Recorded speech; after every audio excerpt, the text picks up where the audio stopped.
Welcome to yet another episode of Bobo's Void. I'm here today with an incredibly special guest for an incredibly special episode. Shade, or Michael, how should we refer to you today? I think everybody in the Discord refers to me as Michael, but usually I go by Shade. That's my internet handle. But whatever works for you is fine. Okay. Maybe we should stick with Michael since that's how people have started referring to me in this Discord. Okay, we'll stick with Michael. How are you feeling today? I'm feeling pretty good. Yeah? Let me give some context into how we know each other, why we're here. So basically, I met Michael through my Discord, which if you're not in there, like, what are you actually doing? Like, what are you doing with your life? And his brain is just incredible. His mind, wow. So of course we had to do an episode together. Just the other day, we were talking in my Discord and on my Instagram stories about inner monologue and the idea that some people actually don't have an inner monologue and their minds are either just silent or they process the world through visuals and just like abstract shapes and sounds and that led to a conversation about the ego and the purpose of humanity and all that good stuff. So now here we are. Do you want to give some context about yourself? Who are you? What planet are you from? Let's get into it. Well, I'm an Aquarius, so I guess I'd be from... Of course you're an Aquarius. Wow, of course. It all comes together now, right? It'll make sense. It sure does. Yeah. I guess I'd be from Uranus, since that's the ruling planet of Aquarius. Oh, yeah. Yeah, but I'm originally from the cosmos, bitch. Of course. But after that, I'm from a place called Waterford in Connecticut of the United States of America. It's like, it's very white New England suburbia. That's where I hail from. Oh, wow. Okay. Yes. Yep. So I've been living in central Massachusetts for the past 6 years. I'm currently in Illinois visiting a friend. What else is there to know about me? I'm an Aquarius. I'm a life path 9, which means I'm ready to be done. You're ready. You're done with this plane of existence. You're done. This is the last time I'll be here. How do you feel about being on your last life? Like, how do you feel like an old, like, so I'm actually a life path 5, but I'm convinced that like, actually this is my last life. So, but how is that experience for you? Are you excited to go? Are you enjoying being alive? How do you feel? I'm definitely enjoying being alive, but I have, for the longest time, I've been very interested in things that are ethereal. Some of my earliest attachments were to, I don't know if anyone's an X-Men fan, but there's a character named Jean Grey who later becomes the Phoenix, which is the psionic embodiment of all life in the multiverse. So very ephemeral, very ethereal, very cosmic. I've just been very interested in those things. We had also touched on in the Discord, like formless, shapeless, flowing existence as opposed to a fixed shape, like a human material body. So I've always been interested in things that exist outside the realm of, typical corporeal life. Yeah. So I think that probably speaks to being a life path number 9. Yeah. Do you feel like that's where you're headed, like after this life? What do you think happens? I would like to manifest that in this life. I would really like to subvert all the expectations of, nature and just be completely supernatural and, manifest some Phoenix shit and just, channel the cosmos into physical manifestation and all that loveliness. Yeah. How do we go about doing this? Where's don't know. Yeah. Okay. So, so I've actually been, I don't really talk about this. I've been working on a screenplay for years. Like, the people in my family will tell you it's never coming out because I just can't get my shit together. But something I'm interested in is like the proximity to like natural disasters, and how that's like raw power in the form of nature, like unbridled energy, and it's all, like destructive form, Yeah. and how proximity to that can, I don't know, maybe awaken your sense of the primal forces of nature. And then through that, interesting. right? Yeah. So like a muscle, it just, it teaches you to be aware of the most fundamental essence of the universe, which we are all made of. And then eventually maybe you can access that power, purposely, deliberately, consciously. Interesting. Yeah. Or, some catastrophic society ending event could compel me to manifest the Phoenix Force, something like that. Yeah. Okay. I want to get into your thoughts now that you're speaking about like manifesting, existing in different realms and supernatural powers. I want to get into your thoughts on the inner monologue and why some people do and why some people don't. How does your brain work? Do you have an inner monologue? What is like literally happening inside your mind on a day-to-day basis? So I had originally in the Discord said that I do have an internal monologue, and I'll like speak in complete sentences like some other people have said they do. Like my silent speech is complete sentences. But the more I reflected on it, when I'm alone, I talk out loud to myself. Yeah, like I'll carry on complete conversations out loud. And I think that when I'm having a silent internal monologue, it's not as structured as that. I think it's more just like pre-verbal thought. Sometimes I will have entire silent speech sentences in my head, but usually when it's like that, it's out loud. What do you mean by silent speech? Like, what is that? So like if you were to open a book and read the words on the page, when you say the words out loud only in your head, that's the silent speech. That's my understanding. Okay. Yeah, so I'm looking at the screen right now and I see your name and I'm saying Bobo out loud in my head. Okay. But speed reading, from my understanding, is to bypass that, or perhaps never get to that point, depending on how you want to look at it. And you just like absorb the information by looking at it. Okay. I don't do that. Yeah. Like I've approached it. I've tried to approach it, and I get the sense that I could do it because my eyes are working faster than the silent speech in my head. Yeah. I feel that way about my eyes too. But I think that also might be, maybe both of us read a lot, and because of that, we just read very quickly.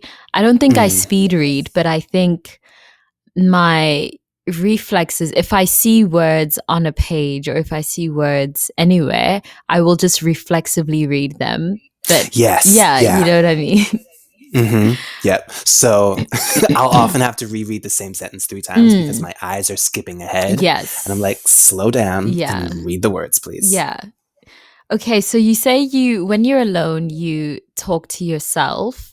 Is that more of a dialogue or is that a monologue? Like when you say you're talking to yourself, who are you talking to exactly? Who is self? I think sometimes, well, very often actually, it's me, I guess, making believe that there's an audience. I guess I'm really just speaking to the universe, like the walls, like whoever's there. Yeah. And then sometimes I'm, deliberately like playing out a scenario. Like if you piss me off, if I'm in the car and you cut me off and endanger my life, I'm not going to roll down my window and scream at you because that's not productive behavior. Yeah. But I have the rage and I want to metabolize it. So I'll sit there and shout at you in my car. And then envision what you would say back to me Yeah. and go off Yeah. of that. So I'm like playing out the scene if I didn't have any inhibitions or regard for the well-being of other people. Oh, I see. Yeah, yeah, yeah. This conversation reminds me of, have you heard of Wittgenstein's beetle in the box analogy? I have not. Ooh, okay, you'll love this. So Wittgenstein he was this, like, I think Austrian British philosopher just back in the day, just an old white man basically. And he dealt a lot with language, and the way his philosophy was oriented around language and the way that humans process language and how that affects the way that we relate to the world. So he has this analogy called the beetle in the box analogy. So suppose everyone has a box that only they can see into, but no one else can see inside anyone else's box. Each and every one of us can describe what we see in our own boxes as a beetle. So I know what a beetle is from my own examination of what's inside my own box. And you know what a beetle is from your own examination of what's inside your box. And while we all talk about our beetles, they actually might be different things in everyone else's boxes because we all can only see inside our own box. Or perhaps there's nothing at all in some of the boxes. The thing inside the box could be changing all the time. But basically, whatever is inside the box that we've all decided is a beetle could be anything. And it has no part in what he calls the language game, which is just language. So basically, this analogy was pointing out that language is a private experience, despite the fact that we've been taught to believe and conditioned to believe that it is a shared experience. So, for example, I could tell you that I have a headache, and your idea of what a headache is completely different from what my idea of a headache is, because my experience of pain is privately experienced by me and only me. And so we have all of these shared words to describe experiences that aren't shared at all, to describe experiences that are actually very private.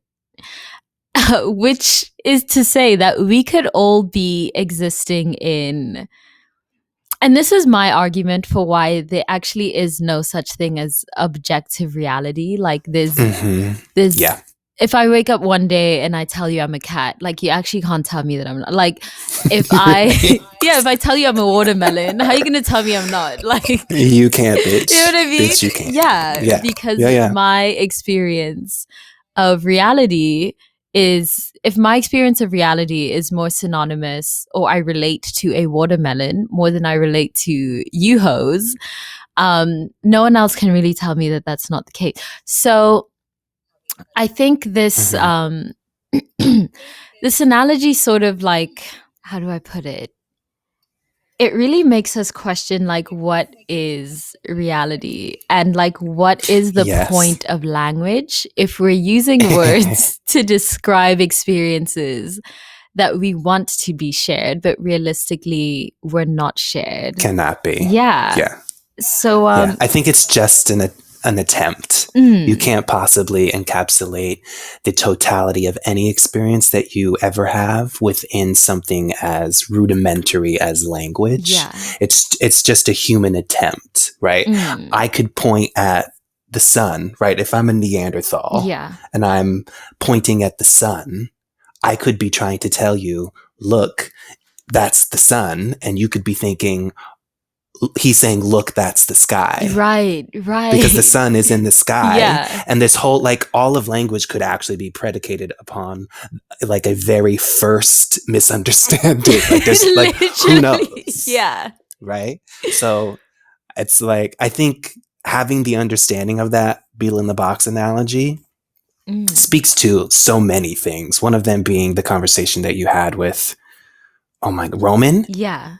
Roman, about how he thinks that life is just extraordinary. It's just amazing that out of all the possibilities for things to happen or not happen, this one happened on this planet. I think that the idea that I'm having my own unique experience and you're having your own unique experience where everything is potentially completely wildly different is fascinating. Yeah. No, I agree with that entirely. Yeah. When I'm in like a resting place, when I'm not like agitated or emotionally heated or charged, and I'm just like beholding other humans, it's a very beautiful experience. Yeah. Because you can really appreciate like this is insane. Yeah. This is a very trippy, magical, like elevating experience if you can get to that point. Yeah. Yeah. Well, it also makes me question, and this was another conversation we were having in the Discord the other day. We were talking about love and understanding. And someone asked, would you rather be loved or would you rather be understood? And my answer was, I think it's impossible to understand anyone, let alone understand yourself. And one of those reasons is because none of us share realities. So if I don't share a reality with anyone else, it's just a really tall order to ask or expect anyone to understand me at all. Because like you said, I could be looking at a banana and I say this banana is yellow, but my experience of yellow is completely different from someone else's experience of yellow. So actually we're not even seeing the same color. We're just using the same word to describe two different colors. Yep. And I think that is basically what reality is entirely, which is also why I'm very against the idea of the self.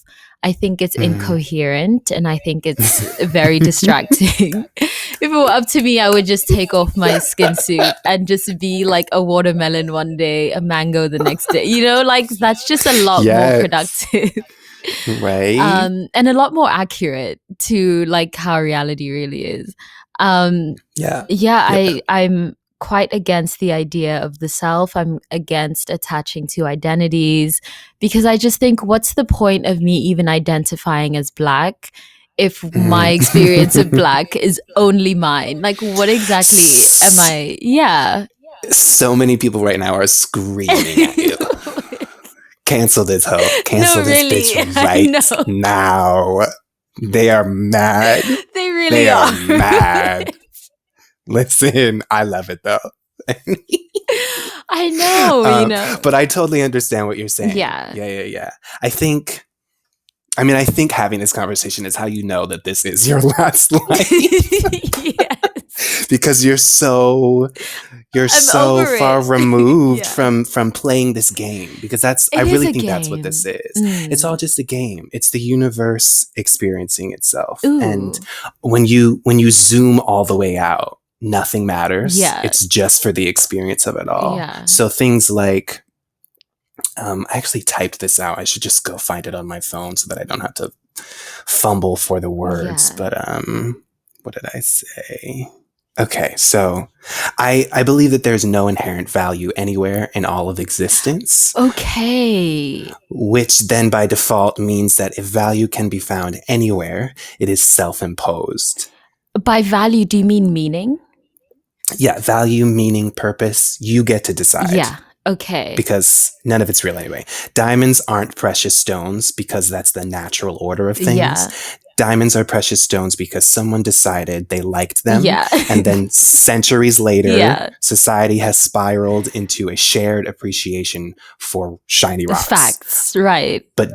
So diamonds predate humans. So what then? Who was around to decide that diamonds were precious stones? No one, because they're not precious stones. Exactly. They're precious stones to you. Yes. Everything is relative. Everything is subjective.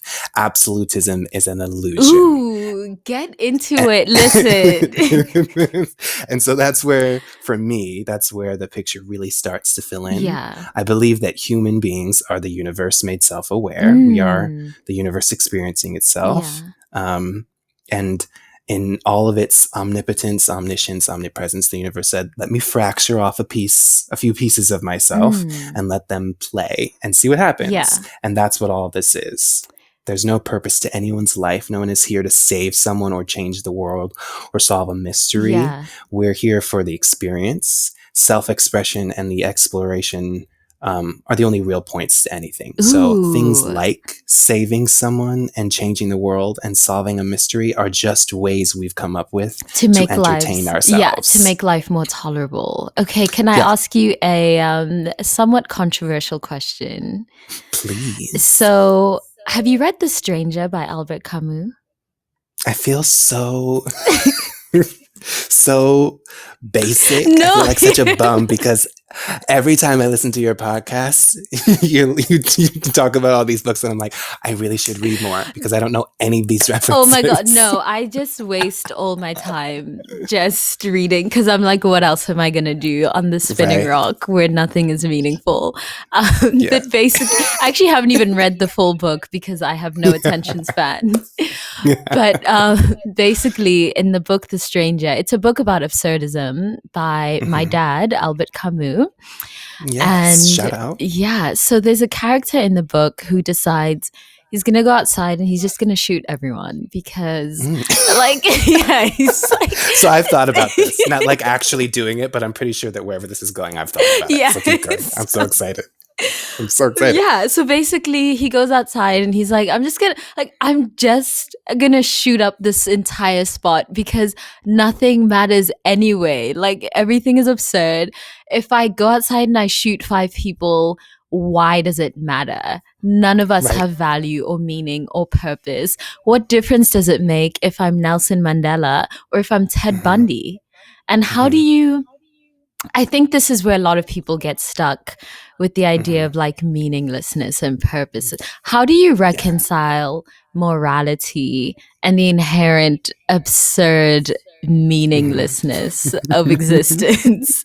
How do you justify doing anything good for anyone else when you know that nothing matters? Yeah. Basically just what feels good. It just so happens that the way human beings are designed is that certain things feel good and certain things don't, because you can't get away from the desire to feel good. Even when you do something like self-harm, it's because you think that doing so is going to give you some sort of relief, which feels better than despair. Right? It's not necessary that you are tapped into the desire to be happy, but you are at least tapped into the desire to feel good or better. Yeah. No, I agree. So you can't escape that. Yeah. So the idea is just to practice mindfulness and figure out what it is that works for you in terms of feeling good or better or happy. And most of us, when we've, peeled back enough of the curtains, come to the understanding that community feels good, caring about other people feels good, empathy feels good. Certain things do feel good. Right. And certain things allow for improved states of well-being in your life. It's foolish to say that vengeance doesn't feel good. Yeah, it does. It does. If someone kills your mother and then you want to go kill them, that's going to bring you a certain level of relief, gratification and relief and release. But if you've paid attention to what happens to other people who enact violence and vengeful murder, it doesn't work out very well for you in the long run. Right. It gives you an immediate sense of gratification, but after that, especially in, modern day society, there are repercussions. So do you really want to have that, 24 hours of bliss or however long it lasts? Yeah. Then you're going to be spending the rest of your life in prison or on the run from prison. Yeah. But that's not to say that, vengeful murder is inherently wrong. And this is where people are like, well, I'm signing off because this is totally against my morality. You're encouraging murder. I'm just saying, because nothing matters and you get to decide, if you really don't mind being in prison, being Bonnie and Clyde on the run from prison, or being on death row and having your life ended shortly after you get your revenge, then go for it. Right. Because morality, like big picture, morality really is an illusion. Yeah. No, it is. And so you can't really say that there's anything good or bad or right or wrong. Like, there's really nothing to cling to. There's nothing to cling to, and there's nothing to refuse or dismiss or eliminate. Yeah. So I think that it can bring a certain level of deep peace. Also, because we're all the universe experiencing itself, I don't think there really is anything there's no such thing. Wow, that took a long time. I don't know what happened there. I had a stroke. There's no such thing as like wrongdoing. If I cut off my pinky, you can't be mad at me. Like, you can't put me in prison for that. I haven't broken the law because it's my pinky. Right. And it's not my pinky by way of ownership. It's my pinky by way of state of being. It's a part of me. Okay. I am my pinky, and my pinky is me. And we're all the universe. So if I were to shoot you or abuse you in any way, it's really just the universe cutting off its own pinky.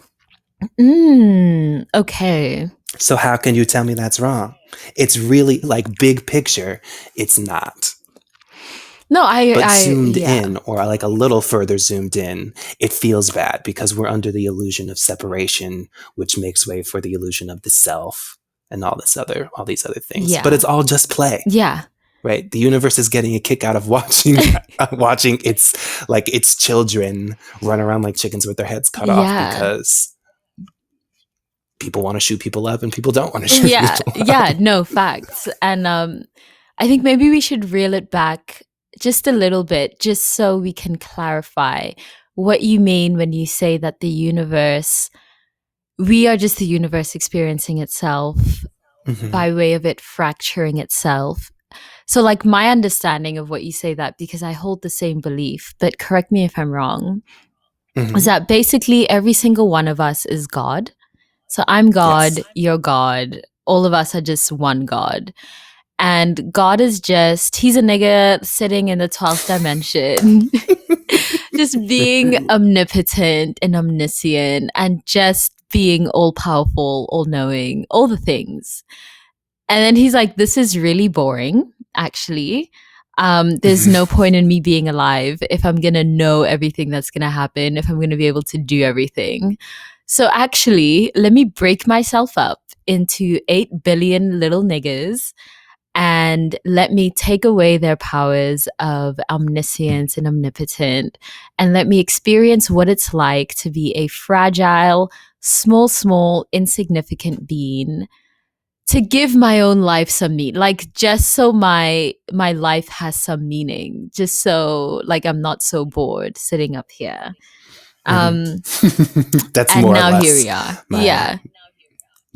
Yeah, more or less. Okay. So, I mean, if you really want to be crass about it, you could say that all of existence, like conscious existence, organic life, is the biggest act of narcissism. Wait, what do you mean by? And when you say that, do you mean that God is a narcissist? I don't really think that way, but it's a hot take that you could have.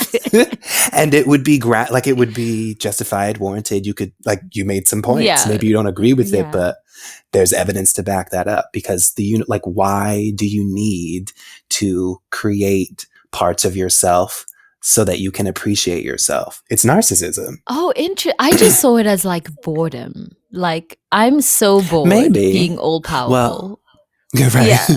And not dying. Well, yeah. I think because of maybe some of the more specific aspects of my spiritual beliefs lend themselves to the idea that this is narcissism. So I believe that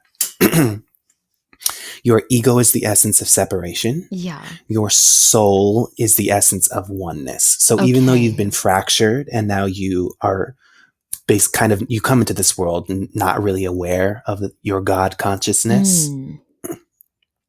And then, even though that's the case, you have a certain sense of oneness. It's there. So what we were just recently, I think it's yesterday or the day before that, my sense of time is shot. Same. Just recently discussing in the Discord was empathy and whether or not it's innate. And I was saying, like, relating it to spirituality, I was saying that I think most people come here with hardware, which would be your body.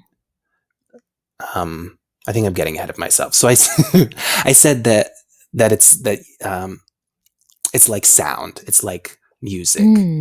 If your ego is turned too high up, then you can't hear your soul, and vice versa. That's such a good, and oh wait, I'm spiraling. Wow. Right. And so then your body would be your radio or your sound system. It's your hardware. Listening to Lil Baby in a 1989 Toyota Camry sounds very different than listening to Lil Baby in the studio, because the hardware is different. Yeah. Some hardware is built to favor bass. Some hardware is built to favor treble or mids or, anything like that. So I think most humans come here with hardware that is built to favor the ego, since that's the whole point of you incarnating as a human anyway. It's the illusion of separation, which is the essence of your ego. So the whole point is that. So your body comes here prepared for that particular experience. Yeah. And then as you grow, you also grow hardware that favors the soul, and that balances you out so that your levels are on a more equal playing field. Yeah. I think when you move too far in the direction of the ego, you experience turmoil, because I think the human experience. Interesting. Yeah. I think the human experience is really about balance, remembering balance. Yes, but more so remembering your soul. So remembering your oneness, remembering the fact that you actually are God consciousness. Why though? Like, why would... So my understanding is, like, if God put us here in order to experience... Yeah, just in order to fully experience what it's like to not have infinite powers, and what it's like to die, and what it's like to be creating your reality as opposed to just being reality. Yeah, just being reality. Like, then what would be the point of then remembering that wouldn't that defeat the purpose? If he brought us here to forget our power, and then we remember our powers, doesn't that just defeat the purpose of him bringing us here? Thank you for listening to the first half of this conversation. If you're interested in listening to the rest of this conversation, you will find it on Patreon. So please support my Patreon. You can go to patreon.com/bobosvoid, or you can just click on the link in the description box below. If you enjoyed this conversation, I'll be having so many more of these types of conversation with different friends, with different strangers, with all types of interesting people, and sometimes just conversing with myself. If you are interested in philosophy, politics, race, all the things, I'll be hosting all the conversations on my Patreon. So patreon.com/bobosvoid, or just click on the description box below and support me. Thank you.